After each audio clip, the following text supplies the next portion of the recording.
Good evening, everybody. This is GoggleCandy. Tonight, we shall be talking about Crimson Viper, the second new character introduced in Street Fighter 4. Crimson Viper's backstory is a little convoluted, and you may need to read into things a little more. She is a mother who talks to her daughter quite often, and she is a double agent working for the FBI undercover working for Sin, though a lot of that backstory is a bit hidden and you need to read into things a bit to really figure things out. She does talk down to a lot of the competitors, saying that their training is meaningless, more or less due to the fact that she can beat them using technology. Though there is something to be said about the fact that she does in actuality train to some extent. If she was just someone off the streets who had no real training and just threw on the contraptions, she would get beaten up in an instant.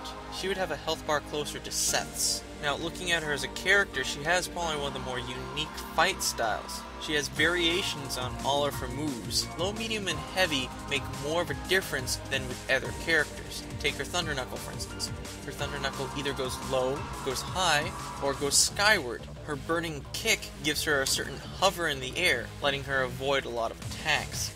Her seismic will tend to catch a lot of opponents off guard because they're just not ready for it. Depending on which button you press gauges the difference of the seismic. It's either right next to her, a person away, or half a screen away. Her EX does more of a wave towards the opponent, hitting close, medium, and about half screen. Her burning kick gives really good mix-up opportunities, because it is difficult to judge as an opponent if she's going to hit front or back. Sometimes she doesn't even do either, it can just land and grab. One of the more interesting moves she has is a complete fake out. Whenever she does her seismic or thunder knuckle, you hear kind of a tick.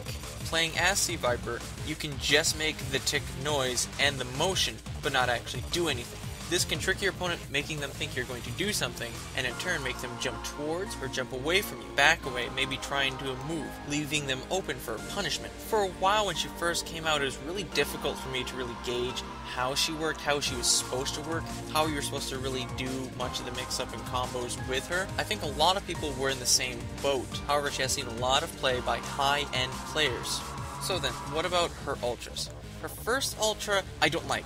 It is not good as a wake-up ultra. It is not good really as a punishment ultra. You really have to combo that ultra in order for it to hit. There's a window of opportunity for your opponent to hit you before you even start the second half of the ultra. Furthermore, I don't think it really does a whole lot of damage compared to other ultras. So really, you're looking mostly for those combos, for those mix-ups. Now, what about her second ultra?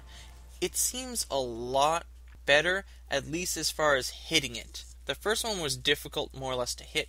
This one is pretty straightforward. You kick them, and if it kicks them, then it hits. It's aerial, yes, and it seems to do a lot more damage than the first one. What the differences are, pros and cons between them, I still don't know. One other thing I would like to touch on is her presence in Street Fighter 4. She has a vital part in the story, yes, but outside of the game, where it comes to memorabilia, she's become right up there with Chun-Li, who we talked about yesterday, has the most memorabilia, and whenever something is made, there's almost always something Chun-Li for it. With Street Fighter 4, the same can be said about C.Viper. Whenever something was made for Street Fighter 4, yes, something was made with Chun-Li, but just as much was made of Crimson Viper. Whether she's playable or not, she seems to have struck a chord with the Street Fighting fans.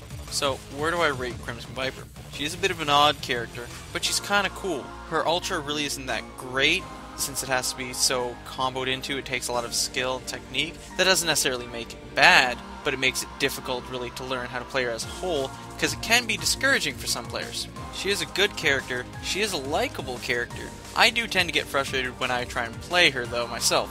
I can't really decide between a 3 or 4, so we're gonna go with 3.5 out of 5. Sounds good? Sounds good. Alright, I'll see you guys tomorrow.